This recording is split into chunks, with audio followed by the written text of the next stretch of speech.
여러분, 교회의 주인이 누구입니까? 교회의 주인, 목사가 교회의 주인입니까? 장로가 교회의 주인일까요?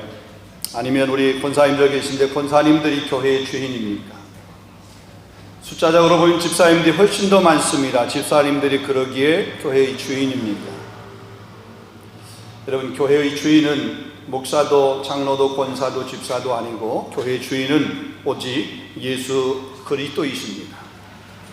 고린도서 12장 27절 말씀 보면 너희는 그리스도의 몸이요 지체의 각 부분이라 그렇게 말씀했습니다. 골로새서 1장 18절 말씀에도 보면 그는 몸인 교회의 머리시니라. 그라고 그럴 때는 그리스도를 말합니다. 그리스도는 몸인 교회의 머리라는 얘기입니다.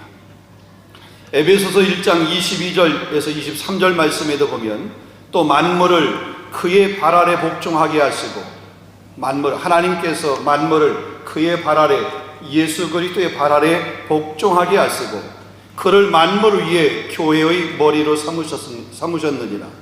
예수 그리스도를 교회의 머리로 삼으셨다고 그랬습니다. 교회는 성도는 그의 몸이니 그리스도의 몸이다라는 얘기입니다. 만물 안에서 만물을 충만케 하시는 이의 충만이니라 그렇게 말씀합니다. 교회는 그리스도의 것입니다. 교회의 주인은 그리스도십니다. 우리는 교회의 주인이신 그리스도를 섬기는 사람입니다. 그래서 성경은 청직이다 이런 말을 했습니다. 우리를 가리켜서 청직이다. 오늘 본문 10절 말씀에 보면 각각 은사를 받은 대로 하나님의 여러 가지 은혜를 맡은 선한 청지기 같이 봉사하라. 서로 봉사하라 그랬습니다. 누가복음 12장 42절에는 주께서 이르시되 지혜 있고 진실한 청지기가 되어, 여긴 진실한 청지기가 되어 주인에게 그 집 종들을 맡아 때를 따라 양식을 나누어줄 자가 누구냐 그랬습니다. 여러분, 청지기라고 하는 이 말은 주인의 것을 관리하는 사람을 가리킵니다. 이 헬라어 원어로 보게 되면 오이코노모스라고 하는 말입니다. 내 것을 관리하는 것이 아닙니다. 주인의 것을 관리하는 것입니다. 그 말은 내가 주인이 아니라고 하는 거죠. 단지 관리자일 뿐이다라는 겁니다. 그러므로 우리 청직이라고 하는 것은 주인의 것을 위임받아 고용된 사람이기 때문에 내 마음대로 해서도 안 됩니다. 또한 주인의 것을, 주인의 그 소유를 허비해서도 안 됩니다. 다만 그 주인의 소유를 주인이 원하는 대로 효과적으로 잘 관리하여서 그 주인에게 최대의 만족과 최대의 이익을 주어야만 합니다. 주인이 그 성실하게 일했는지를 평가할 날이 분명히 오기 때문에 그렇습니다. 그렇기 때문에 청지기에 있어서 가장 중요한 것, 내가 가지고 있는 모든 것, 내가 가지고 있는 것이 내 것이 아니라 모든 것이 하나님의 것이다. 우리가 청지기일진데 우리가 가져야 될 가장 기본적이고 가장 중심적인 생각은 이 모든 것 내 것 아니야. 하나님께서 맡기신 거야. 내 생명까지도, 내 자녀까지도, 내 물질까지도, 나의 전부가 하나님이 내게 맡기신 거야. 주인이 하나님이시죠. 그럼 주인이 마음대로 쓰실 수 있도록 내 것에 대한 소유권을 내가 주장하지 않는 게 청지기의 바른 자세랍니다. 여러분, 성경에서 이 청지기의 바른 자세로 가지고 있었던 한 사람을 얘기하면 다윗을 얘기할 수 있습니다. 여러분, 다윗이 역대상 29장 11절에 보면 이제 성전을 건축하기 위해서 성전 건축의 그 재료들을 다 준비를 했습니다.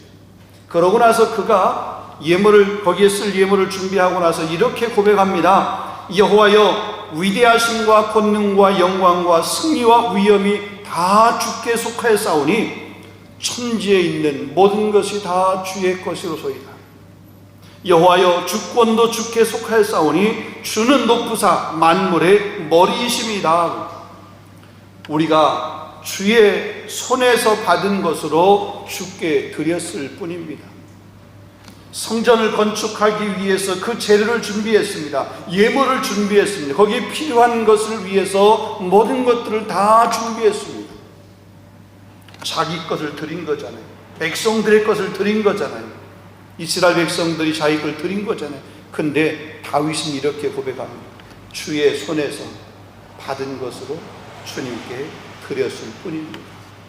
주님으로부터 받은 것, 하나님께서 주신 것 그냥 하나님 앞에 다시 드렸을 뿐이다 라고 이렇게 고백을 하는 거죠. 마태복음 25장 14절 말씀에도 보면 또 어떤 사람이 타국에 갈 때 그 종들을 불러 자기 소유를 맡김과 같으니 그랬습니다. 주인이 멀리 타국을 가면서 자기의 소유를 그 종들에게 맡겼다라는 거예요. 주인이 누구예요? 그 맡긴 것의 주인이 누구예요? 내가 아니에요. 종들이 아닙니다.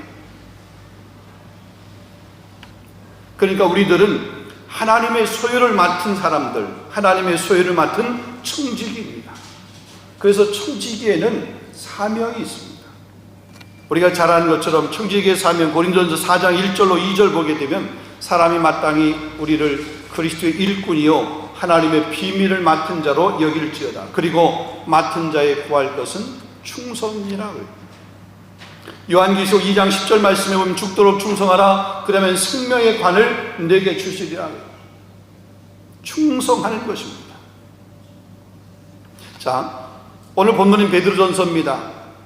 네로 황제에 의해서 본격적으로 기독교 박해가 시작될 무렵입니다. 주후 64년에서 한 66년경 됩니다. 소아시아에 흩어져 살고 있는 성도들에게 이제 베드로 사도가 구원의 소망을 가지고 그 박해에 대해서 인내할 수 있도록 그들을 격려하고 그들을 위로하고 그들에게 그 소망을 주기 위해서 편지를 썼습니다. 여러분, 초대교회 당시는 많은 성도들이 주님이 다시 오신다, 주님이 곧 오신다, 그 주님의 재림이라고 하는 것이 멀지 않았다라고 하는 그런 믿음을 가지고 있었습니다. 그래서 지금 이 박해를 받고 있지만 그 박해 가운데 있는 그들에게 베드로가 이야기하는 겁니다. 종말과 재림이 멀지 않은 그 사실을 알려주면서 만물의 마지막이 가까웠으니 그러므로 어떠하게 너희들이 살아야 된다, 이런 소망과 권면을 해주는 거죠. 오늘 본문 말씀에도 보면 그렇게 시작합니다. 만물의 마지막이 가까웠으니.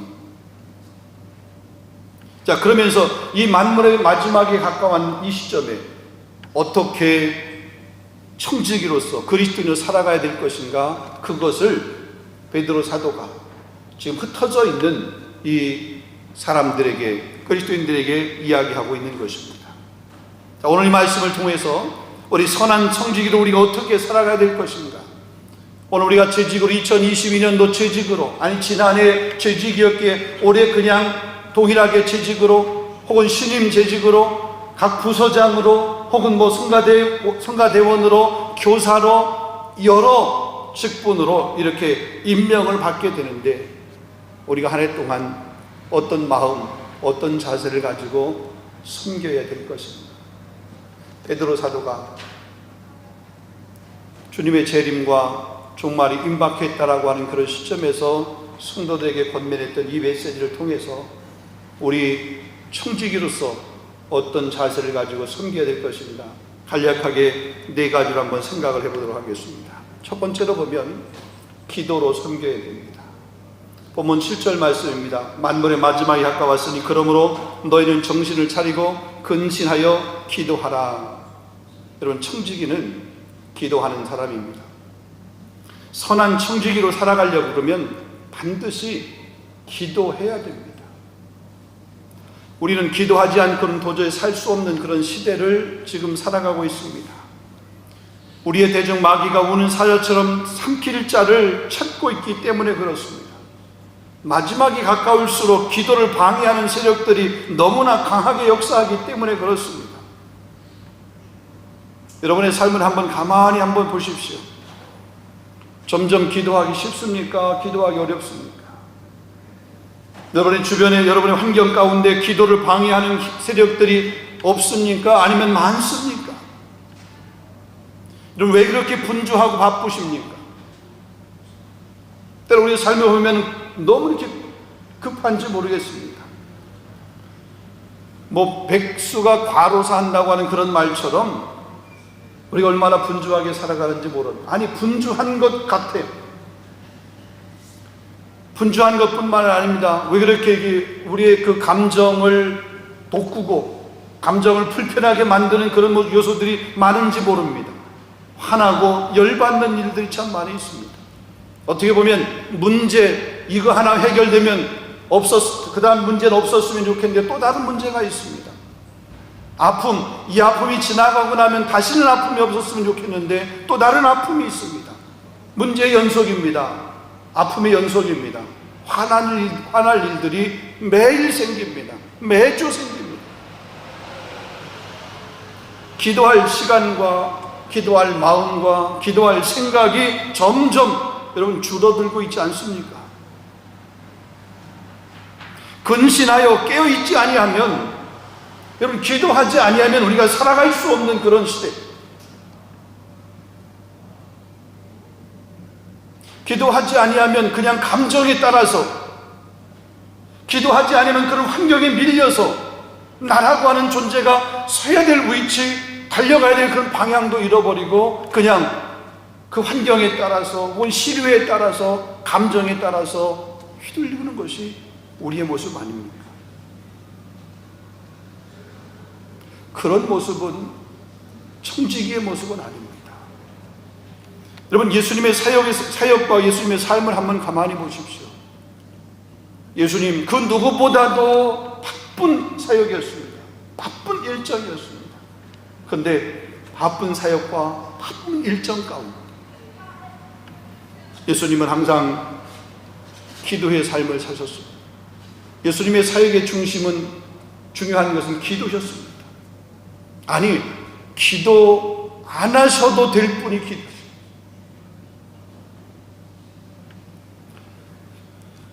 예수를 믿는 성도로 특별히 우리가 재직으로 세움을 받았다라고 그러면 반드시 기도의 삶을 살아가야 될 줄로 믿습니다.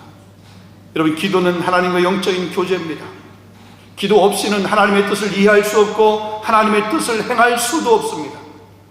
기도 없이는 연약한 우리가 하나님이 주신 것을 제대로 관리할 수도 없습니다. 기도하지 않으면 하나님과 주님과 올바른 관계를 유지할 수도 없습니다. 여러분, 예수님께서 베드로와 다른 제자들에게 깨어서 기도하라 그랬습니다. 마태복음 26장에 보면. 그런데 그들이 피곤하여서 잠을 자고 있었습니다. 다시 예수님께서 오셔서 그 베드로와 제자들을 깨우면서 다시 기도하라 그랬습니다. 너희가 나와 함께 1시간도 깨어서 기도할 수 없더냐? 너희가 시험에 들지 않도록 깨어 기도하라. 마음은 원이로되 육신이 약하도다. 예수님께서 그렇게 깨어서 기도하라고, 졸고 있는 그들, 잠자고 있는 그들 다시 와서 깨워서 기도하라고 그랬는데 이들은 여전히 졸고 있었습니다. 그런 베드로가 어떻게 행동을 했죠? 예수님께서 잡히시던 밤입니다. 그는 주님을 모른다라고 부인했습니다. 부인한 것만이 아니라 주님을 모른다라고 부인하는데 저주까지 하면서 부인했습니다.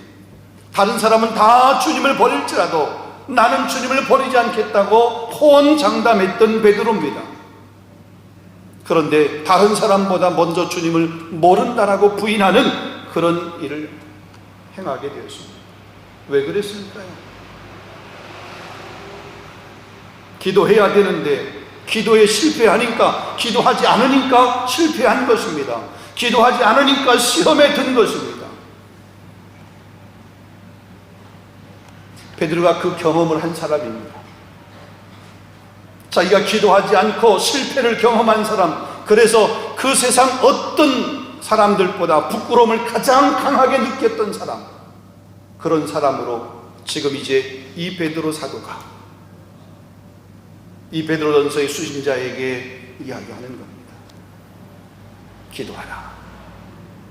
근신하여 깨워서 기도하라. 시험에 들지 않도록 기도하라. 그렇게 말하고 있는 것입니다. 자기가 실패해봤거든요. 자기가 기도하지 않으니까 기도하지 않은 결과가 무엇인지를 분명히 경험을 했거든요. 경험자로서 얘기합니다. 기도하지 않으면 시험에 들 수밖에 없어요.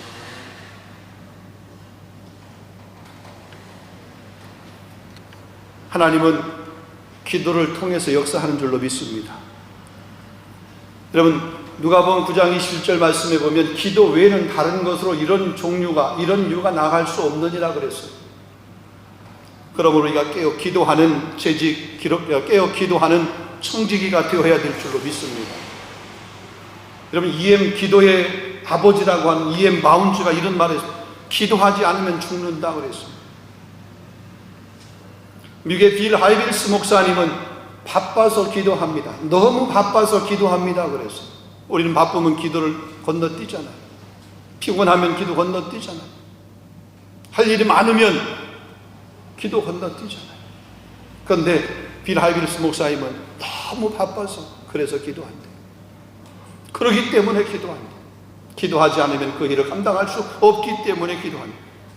마틴 루터도 그랬습니다. 나는 할 일이 너무 많기 때문에 하루에 2시간 이상 기도하지 않으면 그 일들을 다 처리할 수 없다. 여러분, 위대한 업적을 이룬 사람들의 성공의 비결을 가만히 보게 되면 그들은 한결같이 다 기도하는 사람이었다라고 하는 사실입니다. 능력 하나님에게서 나옵니다. 그런데 그 하나님의 능력을 나오게 하는 그 출구, 그게 바로 기도입니다. 하나님의 능력이 우리에게 들어오는 입구, 그것도 바로 기도입니다. 그래서 기도에 실패하면 모든 것에 실패할 수밖에 없습니다. 우리 2022년도 우리 교회 재직으로 다시 임명을 받고 특별히 새로운 신임 재직으로 임명을 받게 되시는 여러분 모두 기도의 청지기가 될 수 있기를 주님의 이름으로 축원합니다. 두 번째는 서로 사랑해야 됩니다. 선한 청지기는 서로 사랑하는 사람입니다. 자, 본문 8절입니다. 무엇보다도 뜨겁게 사랑할지니 사랑은 허다한 죄를 덮느니라 그랬습니다. 선한 청지기, 사랑하는 사람이 되어야 됩니다. 사랑은 허다한 허물을 덮어줍니다. 허물, 약점도 이해하고 용서하게 되는 거죠. 여러분, 하나님과의 관계에서 기도가 필수적이라고 그러면 이웃과의 관계, 성도와의 관계에서 사랑이 필수적입니다. 여러분, 오늘 본문에 어떻게 사랑하라고 그랬습니까? 어떻게? 뜨겁게 사랑하라고 그랬습니다. 여러분, 뜨겁게 사랑하는 것이 무엇입니까? 몸의 온도를 높여가지고 사랑하는 것, 그게 뜨겁게 사랑하는 겁니까? 아니면 사랑의 대상이 그 관계 가운데 무슨 뜨거운 것이 있어야 그 관계가 그 사랑을 뜨거운 사랑이라고 얘기합니까? 아니면 꼭 껴안아주는 것, 그게 뜨거운 사랑입니까? 아닙니다. 예수님도요, 베드로를 그렇게 꼭 껴안아주지 않았습니다. 그럼 예수님께서 베드로를 어떻게 했습니까? 그의 죄를 덮어주었습니다. 그의 죄를 용서해 주셨습니다.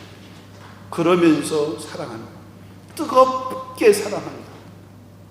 죄를 덮어주는 것, 죄를 용서해 주는 겁니다.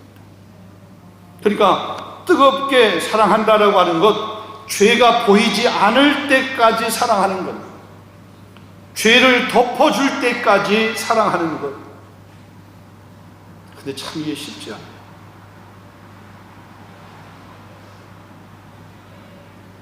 허물을 덮어주고 죄를 덮어준다. 아직 그게 덮어지지 않았으면 아직 사랑하지 않는, 오늘 여기 보면 뜨겁게 사랑하라고 하는 이 말씀에 내가 온전히 순종하지 못한 것입니다. 사랑하면 죄가 덮어져야 돼요. 사랑한다 하고 그러는데 여전히 그 죄가 보이고 죄 때문에 또 계속해서 뭔가 고뇌할 수밖에 없다라고 그러면 아직 뜨겁게 사랑하는 단계가 아닙니다. 여러분, 고린도 교회를 한번 보면, 여러분, 고린도 교회, 우리 고린도전서, 고린도후서, 우리 3일 밤에 우리 수요일에 예배, 우리 고린도후서를 계속해서 보고 있고 고린도서를 계속해서 말씀을 이렇게 보고 있는데, 고린도 교회를 가만히 보게 되면 장점도 참 많은 교회입니다. 그런데 반면에 여러 가지 문제점도 많았습니다. 분파의 문제가 있었습니다. 음행의 문제가 있었습니다. 서로 송사하는 문제가 있었습니다. 은사 때문에 문제가 있었습니다. 부활의 문제를 가지고 논쟁을 했습니다. 여러 문제들이 고린도 교회 안에 참 많았습니다. 이 문제가 고린도 교회 안에 성도들과 성도와의 관계, 갈등의 요소가 되었습니다. 문제는 갈등의 요소를 만들어가는 거죠. 그것이 가정이건 사회건 교회건 역시 마찬가지입니다. 근데 그 갈등, 그 문제를 풀어가는 요소가 뭐냐? 사랑이에요. 그래서 고린도서 13장에 가서 보게 되면 사랑장이잖아요. 사랑을 이야기합니다. 사랑하게 되면 허다한 허물이 덮어진다 이거죠. 허물이 덮어지지 않는다라고 하는 말은 아직 사랑하지 않는다는 얘기예요. 믿음, 소망, 사랑, 이 세 가지는 항상 있을 것인데 그 중에 제일은 사랑이라 그랬습니다. 사랑의 여러 가지 특징을 얘기합니다. 사랑은 오래 참고 온유하고 겸손하고, 근데 사랑이 가장 중요한 특징이 있다라고 그러면 그 특징은 용서입니다. 그래서 사랑은 허다한 죄를 덮는 것, 허다한 죄를 용서하는 것. 예수님께서 말씀하셨습니다. 너희가 각각 마음으로 형제를 용서하지 아니하면 나의 하늘 아버지께서도 너희에게 이와 같이 하시리라. 이와 같이라는 얘기는 무슨 말입니까? 우리가 용서하지 아니하면 하나님께서 우리 용서하지 않겠다. 너희가 땅에서 매면 하늘에서도 매일 것이고 너희가 땅에서 풀면 하늘에서도 풀리라는 거예요. 여러분, 근데 이 말세의 특징을 가만히 보게 되면 이런 사랑이 점점 식어진다는 거예요. 우리가 살고 있는 이런 시대, 과거 우리 부모님들이 신앙생활했던 그런 시대보다 이 사랑이 너무 많이 식어져 있어요. 다음 세대, 우리 자녀 세대 가면 더 식어질지 모르겠어요. 마태복음 24장 12절 말씀을 보면 이렇게 말합니다. 불법이 성행함으로 많은 사람들의 사랑이 식어지리라. 마지막 때, 말세의 징조입니다. 사랑이 식어졌다. 마지막이 가까웠다. 우리가 살고 있는 이 시대, 포스트 모더니즘 시대입니다. 마지막 때입니다. 그래서 이 마지막 때, 포스트 모더니즘 시대에 가만히 보게 되면 포스트 모더니즘 자체가 뭐냐면 자기중심이에요. 자기중심. 다른 사람은 별 관심 없습니다. 조금 더 손해를 보는 것 싫어합니다. 오직 자신만 생각하고 자신만 사랑하는 거예요. 내 가족만 괜찮으면 돼요. 우리 교회만 괜찮으면 돼요. 사랑하는 성도 여러분, 말세 마지막 사랑이 점점 식어지는 이 시대, 우리도 이 시대를 벗어나서 다른 시대에 살아갈 수 있는 존재는 아닙니다. 우리가 이 시대 안에 살아있지만 우리는 선한 청지기로서 식어지는 사랑이 아니라 뜨거워지는 사랑, 뜨겁게 사랑하는 저와 여러분이 될 수 있기를, 우리 교회가 될 수 있기를 주님의 이름으로 축원합니다. 자, 그 다음에 세 번째는 서로 대접하기를 힘쓰라. 9절 말씀입니다. 9절 한번 다시 보겠습니다.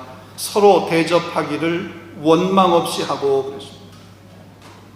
자, 초대교회 모습을 가만히 보게 되면 초대교회는 지금 우리처럼 이렇게 건물이 있어서 예배당이 있어서 이 한 자리에 이렇게 모여서 예배한 것이 결코 아니었습니다.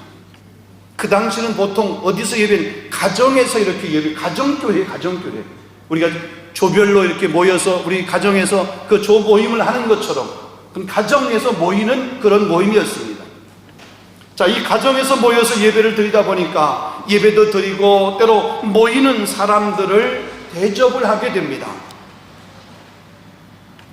한두 사람을 대접하는 것은 쉬운데 여러 사람을 대접하는 것, 그것도 한 번도 아니고 여러 번 모일 때마다 대접하는 것, 모이는 사람들만이 아니라 때로는 뭐냐면 지나가는 나그네도 있습니다. 고아도 있습니다. 과부도 있습니다. 이런 사람들도 대접을 해야 되는 거죠. 결코 쉬운 일이 아니었습니다. 시간도 그렇지만 물질도 들어가게 됩니다. 몸도 힘들게 됩니다. 때로 보통 보면 왜 나만 해야 돼? 이런 거죠. 왜 나만 섬겨야 돼? 그런 거죠. 나는 이렇게 대접을 하는데 왜 너는 가만히 있어? 이런 모습도 있을 수 있습니다.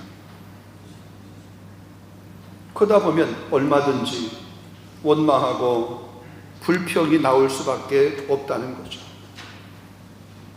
그래서 오늘 이 베드로 사도가 얘기합니다. 원망 없이 대접하기를 서로 원망 없이 하라. 대접하기를 원망 없이 끝까지 하라. 서로 이렇게. 마태복음 7장 12절 말씀 보면 무엇이든 남에게 대접을 받고자 하는 대로 너희도 남을 대접하라. 이것이 율법이요 선지자니라. 사도행전 20장 35절 말씀입니다. 주는 것이 받는 것보다 복이 있다 하심을 기억하여야 할지니라. 여러분, 대접할 수 있는 사람이 될 수 있기를 바랍니다.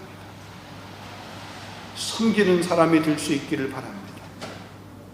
구원받은 성도의 자세입니다. 여러분, 물질이 많아야 대접을 하는 것이 아니라 사랑이 있으면, 마음이 있으면 대접을 하게 돼요.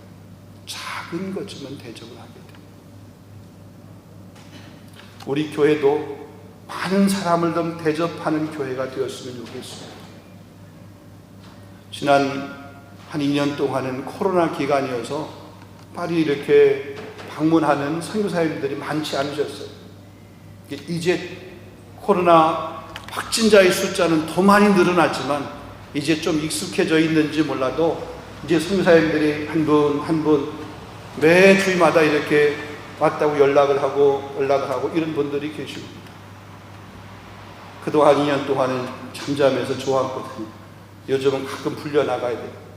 풀려나가게 되면 파리에 있다고 하는 이유 때문에 때로는 차도 사드리고 때로는 식사도 이렇게 대접을 해야 돼요. 각 교회도 저도 이렇게 가보게 되면 어느 교회가 이 지나가는 나그네를 잘 대접하는 교회가 있습니다.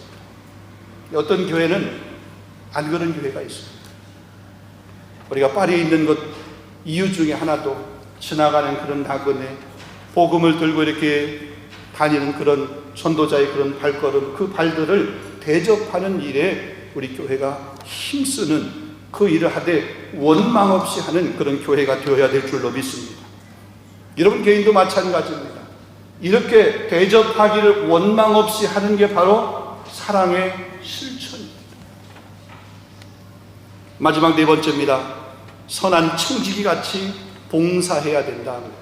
본문 10절 말씀에 10절 각각 은사를 받은 대로 하나님이 여러 가지 은혜를 맡은 선한 청지기 같이 서로 봉사하라. 각각 은사를 받은 대로 그랬습니다. 여러분, 은사는 나만을 위해서 주신 것이 아닙니다. 하나님께서 우리 은사를 주신 것, 성령께서 우리 은사를 주신 것은 교회 공동체를 유익하게 하기 위해서 주신 것입니다. 교회와 이웃을 섬기라고 주신 것, 그것이 바로 은사라고 하는 것입니다. 오늘 베드로 사도가 말합니다. 각각 은사를 받은 대로 서로 봉사하라. 이 말씀은 하나님께서 우리 모든 사람에게 은사를 주셨다는 뜻입니다. 그래서 우리는 모두가 다 하나님으로 받은 그 은사를 가지고 서로를 위해서 봉사해야 될, 공동체를 위해서 봉사해야 될 선한 청지기의 그 책임을 감당해야 될 사명이 있다는 거죠. 그런데 우리가 봉사를 하려면 부담이 스럽습니다.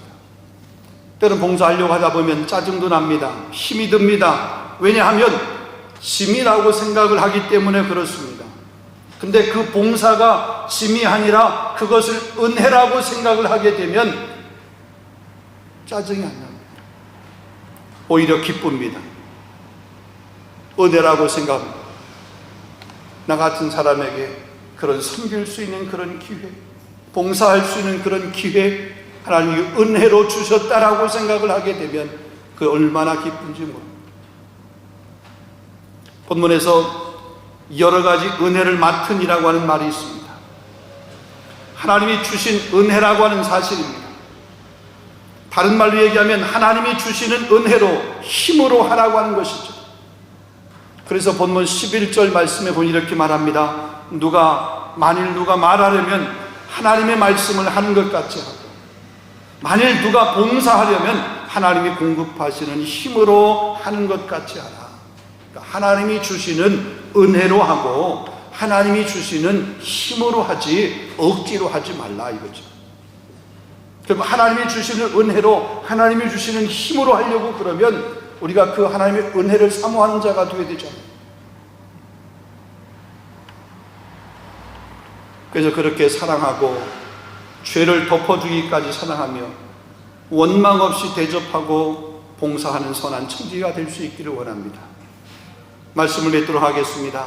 사랑하는 우리 성도 여러분, 특별히 우리 2022년도 우리 재직으로 또 특별히 각 부서장으로 우리 임명을 받게 되고 또 임명하게 된 여러분, 정신을 차리고 근신하여 깨어 기도하는 여러분 될 수 있기를 원합니다. 무엇보다도 뜨겁게 우리의 이웃과 우리 공동체를 사랑할 수 있기를 원합니다.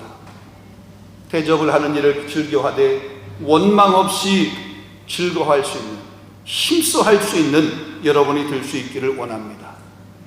받은 은사를 따라 맡은 일에 충성을 다하는 선한 청지기, 봉사의 그 사명을 잘 감당할 수 있는, 그 일이 어떤 일이든지 성가대든지 안내든지 헌금위원이든지 통역이든지 교사든지 영상이든지 어떤 일이든지 지난해까지 했으면 됐는데 올해 뭘 또 해야 돼? 이게 아니라 올해 또 이 동일한 일을 나의 분깃으로 내게 맡겨주시니 감사합니다. 내게 여성교 회장, 내게 남성교 회장, 내가 청년부 회장 임원, 내가 조장, 사람들 통솔하고 관리하기 힘들어. 내 몸 하나, 우리 가정 하나 건사하기도 힘든데 아니라 내게 주신 이 귀한 직분, 내게 주신 이 봉사의 좋은 기회, 은혜로 또 육신적인 그런 마음이 안 들면 한마디에 기도하여 은혜를 구하고 사모하여 그 일을 잘 감당해낼 수 있는 저와 여러분, 우리 모두가 다 될 수 있기를 주님의 이름으로 축원합니다. 기도하겠습니다. 거룩하신 아버지 하나님 감사합니다. 우리 2022년도 특별히 우리 교회 귀한 직분자들을 이렇게 임명을 하는 거룩한 주일, 오늘 선한 청지기의 삶이 무엇이고 선한 청지기의 마음이 무엇인지를 오늘 말씀을 통해서 같이 생각을 해보았습니다. 하나님, 우리가 선한 청지기의 삶으로 근신하여 깨어 기도하는 청지기가 되게 하여 주옵소서. 뜨겁게 사랑하는 청지기가 되게 하시고 원망 없이 대접하는 그 일에 힘쓰는 청지기가 되게 하여 주시옵소서. 선한 청지기로 봉사의 그 사명을 잘 감당할 수 있는 우리 모든 일꾼, 우리 삼일장로교회 모든 성도들이 되어줄 수 있도록 하나님 인도하여 주시옵소서. 하나님, 우리 교회 어린 자녀를 좀 축복해 주시고 우리 귀한 교회에게 맡겨놓은 생명들, 우리 교회가 믿음으로 말씀으로 잘 양육하여 정말 사랑이 식어지는 이 때에, 은혜가 점점 흐려지는 이 시대, 마지막 때 주님 오실래 가까운 이 시대에 정말 우리 자녀들을 거룩하고 아름답게 단장된 그런 신부로 우리가 잘 준비할 수 있는, 다음 세대를 책임질 수 있는 교회적 사명을 감당할 수 있도록 인도하여 주시옵소서. 감사하고 예수 그리스도 이름으로 기도하옵나이다. 아멘.